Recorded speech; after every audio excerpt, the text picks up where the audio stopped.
All right, number 2. Again, we're going to start by factoring.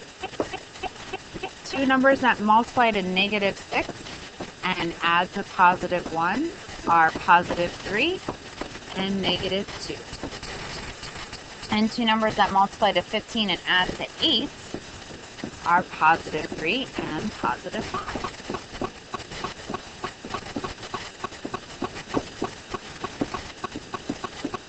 So my reduced fraction is x minus 2 over x plus 5.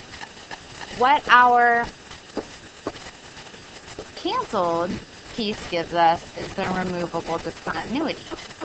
So we have a removable discontinuity at -3, and we're going to find that y value from our calculator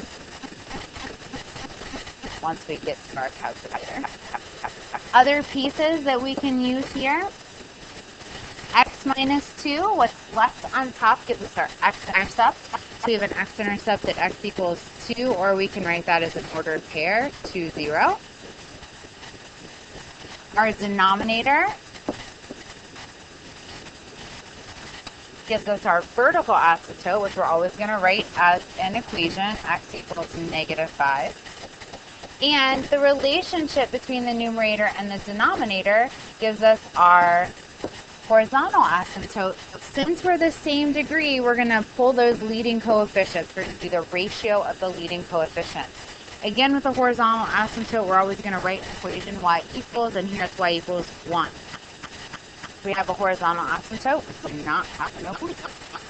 And that should be enough to get us graphing here. So I'm going to put my horizontal asymptote through.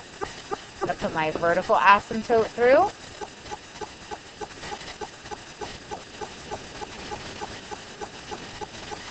I'm going to put my x-intercept on my graph. I can get my y-intercept by plugging in 0 for x.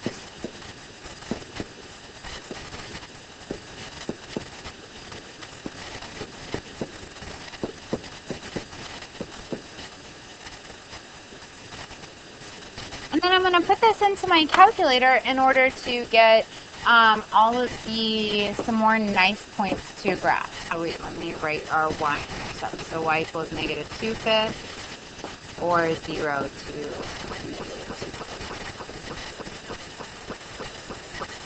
All right, let's pull up the calculator. Now, this time, since we have a removable discontinuity, I'm going to put in two different equations. I'm going to put in my original equation,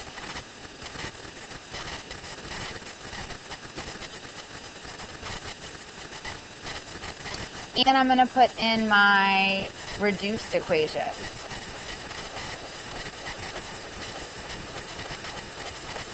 The only difference between the two equations is going to be that the second equation, the reduced equation, is going to have that hole filled in for me.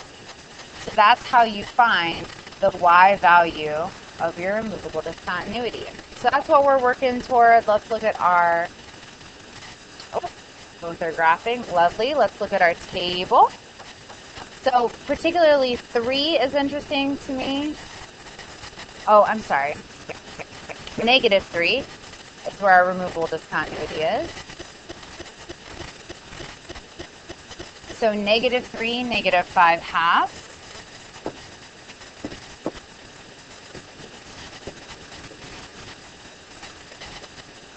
So -3, -5/2 is -2.5.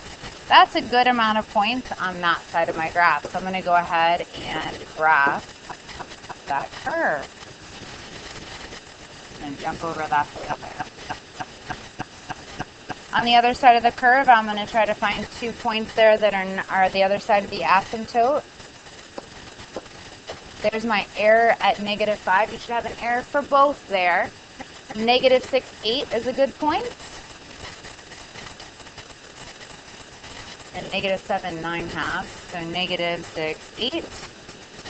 -7 9/2 would be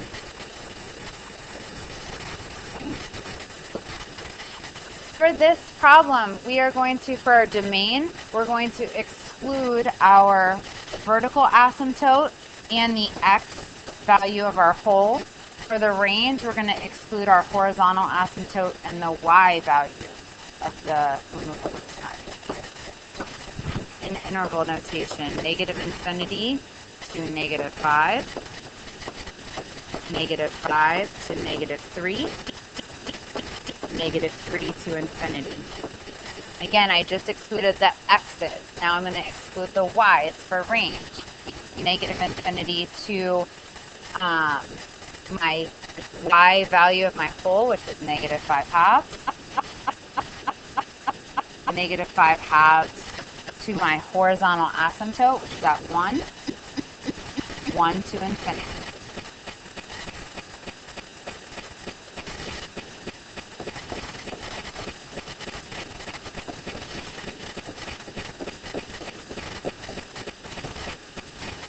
In set notation, we're just, sorry about the bell, we're just excluding negative 5 and negative 3 for our x's. In set notation, oops, sorry, y such that I cannot equal negative 5 halves and y cannot equal 1.